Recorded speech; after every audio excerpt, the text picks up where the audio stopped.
Hey, Paul here. Welcome back to the channel. Welcome back to Smart Financial. If you haven't subscribed already, hit that little button below. Leave us your comments. This is going to just be a really brief talk I wish I had with myself when I was 25, 50 years ago.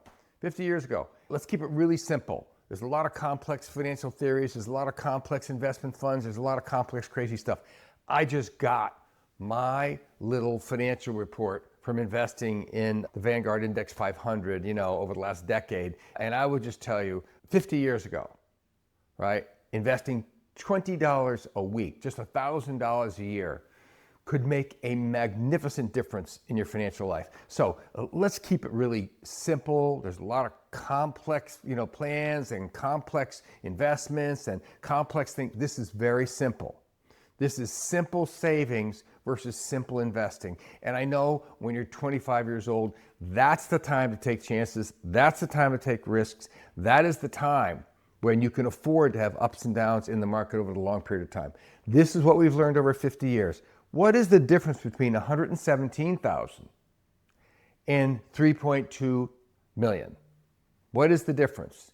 The difference is if you start investing $20 a week, just $1,000 a year for the next 50 years. If you're 25 and you say, I want to retire with millions of dollars, I will just tell you that over that 50 years, you're going to invest $50,000 and you're going to end up either with $117,000 if you stick the money in the bank and make 3% interest, which is kind of the lifetime rate of bank interest, and it matches inflation. You don't really get ahead.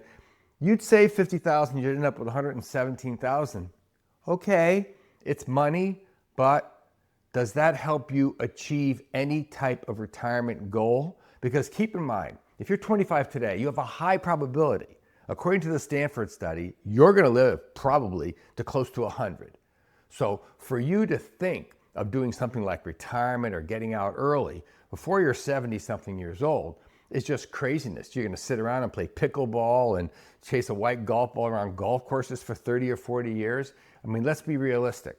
More likely, when you get 50 years down the road, if you invest in any great S&P index fund, or if you invest in the ETFs or whatever is coming in the market in the future that just tracks the success of great American companies. I'm not suggesting foreign investments. I'm not suggesting Bitcoin. I'm not suggesting any exotica, just investments that mimic the indexes, and that's the S&P 500, top 500 companies, Dow Jones Industrial Index, the NASDAQ, right? Okay, let's be realistic. When you're young, you should be in equities, equities, equities. So this is not a plug for Vanguard. It's not a big commercial for Vanguard. I will tell you that, there's certain other fund companies and products that I own by way of disclosure. I have Fidelity products and zero price products, whatever. But let's just assume, forget the last couple of years. Instead of making 3%, let's just say you made 12%. You end up with 3.2 million. It's that simple. It's the choice you make at 25 years old to start putting a very small amount of money away out of your paycheck. If you're a worker, and this applies to every single person in 2025, if you're a worker today, right, and you're getting paid a reasonable amount of money, you should be able to save $1,000 a year toward your retirement goal. And if this retirement goal looks like a lot of money, let me just tell you, the Schwab study that just came out on wealth says that if you happen to be a millennial, this is about your target number to retire. Millennials don't feel like they will be secure unless they have over $3 million. Okay, here's the key. If you're a 25-year-old today, and if you're perhaps reading my book that I just published on Smart Financial Wealth Building, the third in the series, if you're a millennial, and I don't care what your occupation is, if you have $20 per week, $1,000 a year, you can achieve what millennials today say is their minimum retirement security number. So Follow along on the channel, by the way. If you want to, attend one of our free meetings, go ahead and click on the link below, right? If you want to comment or contact us about our, wealth building coaching program or anything like that, we'll be happy to help you. I'll answer as many questions as we can.